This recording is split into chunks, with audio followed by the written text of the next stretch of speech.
You never got into the history. And then they brought up back in 19 whatever, black people weren't allowed to go to the zoo.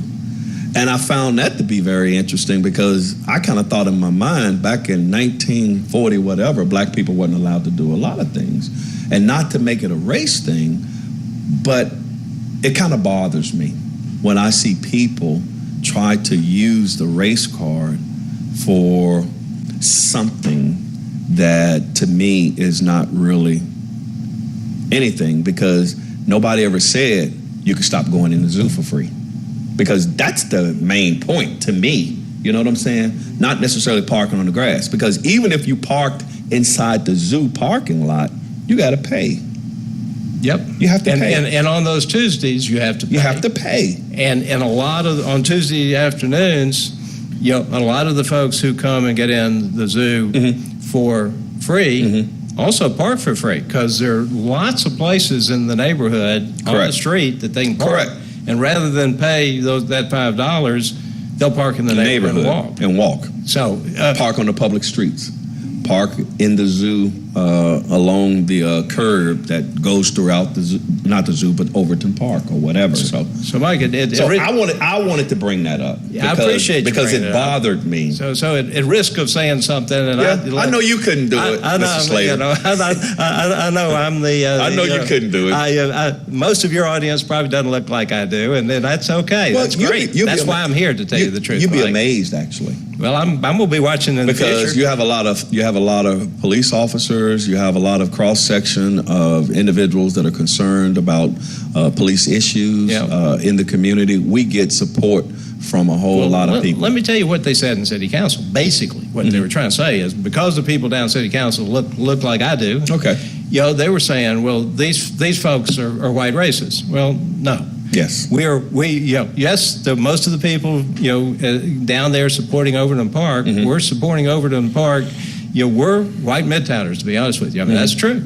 If you look at any group of my race in the city that has chosen to be part of a multiracial community, it's Midtowners. That's what I love about Midtown. Midtown is so eclectic.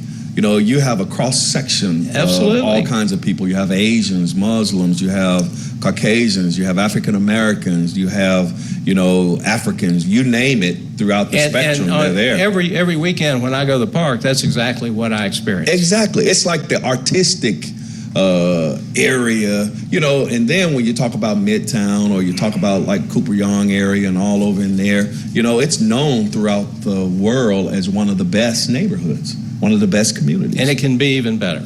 Well, and to me, it would look like that would be something that we would want, and we would actually take that and move it outward. It's so that huge opportunity. Yes. And Binghamton, which is near where I live, there's this tremendous opportunity for rebirth in Binghamton, and a lot of great things going on. The same people who are concerned about the park are concerned about Binghamton and rebuilding Binghamton. So no, it wasn't fair.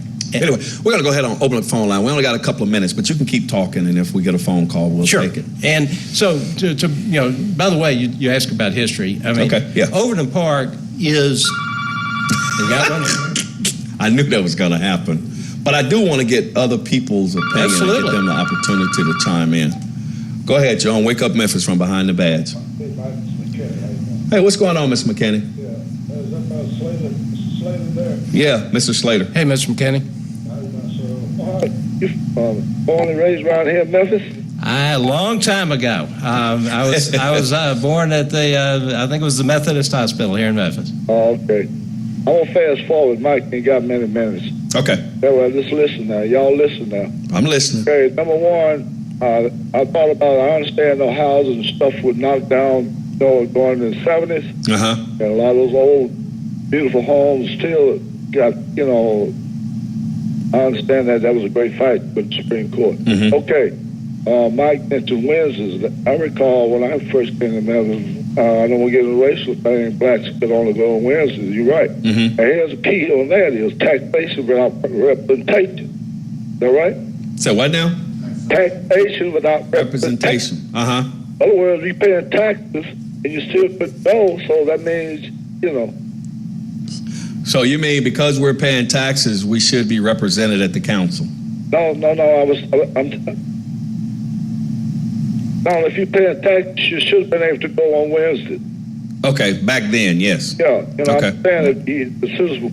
You should have been able to go 7 days a week. Yes. Yeah, absolutely. Right. No question. I mean, it's not even an argument. All right. One more thing about eminent domain. What's the slate about eminent domain?